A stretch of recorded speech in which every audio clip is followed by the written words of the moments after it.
Benarkah Kidung Agung pasal 5 ayat 16 ditulis dan diucapkan oleh Musa?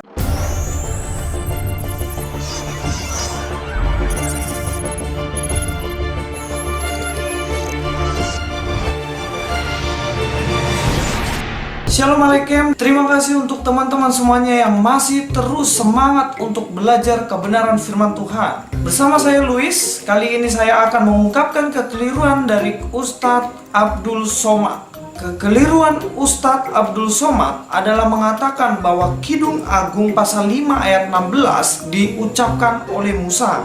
Katanya Nabi Muhammad itu ada maktub tertulis di Taurat, di dalam Taurat. Ini silap-silap kita nanti diuji orang.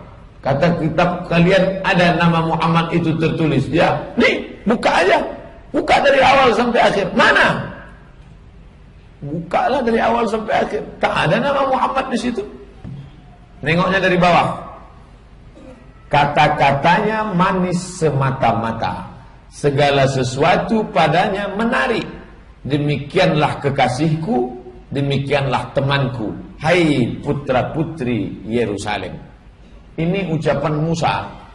Ini ucapan Musa. Ini ucapan Musa.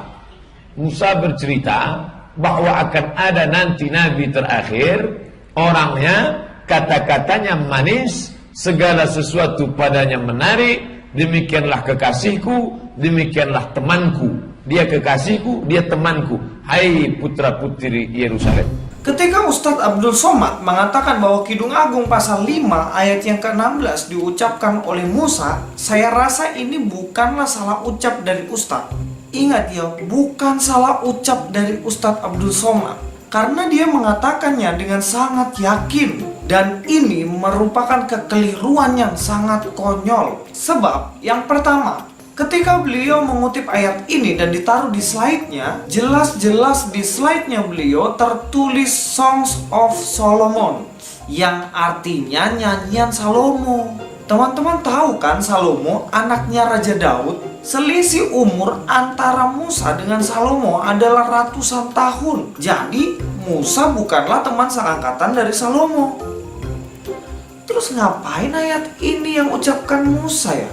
Padahal kan ayat ini adalah tentang Salomo. Ya mungkin nggak tahu sejarah kali ya.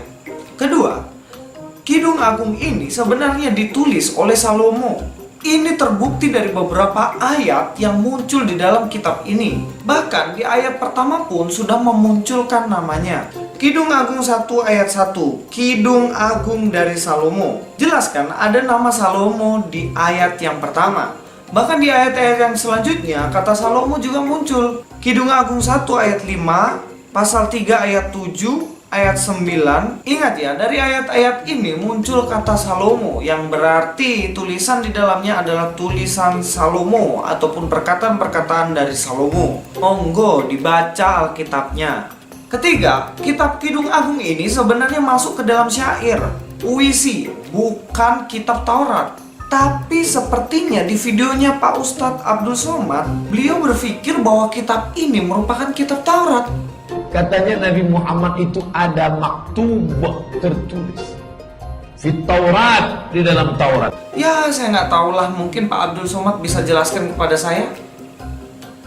Oke teman-teman, saya rasa 3 argumen ini sudah cukup untuk membuktikan bahwa Ustadz Abdul Somad telah keliru dalam memahami Alkitab, bahkan telah keliru dalam mengajarkan umatnya. Oke teman-teman, beberapa kali di video saya dan argumen-argumen saya dibilang ngibul, ngarang, mengada-ada, dan sebagainya.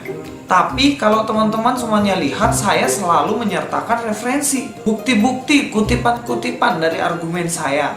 Lalu bagaimana bisa dianggap ngarang?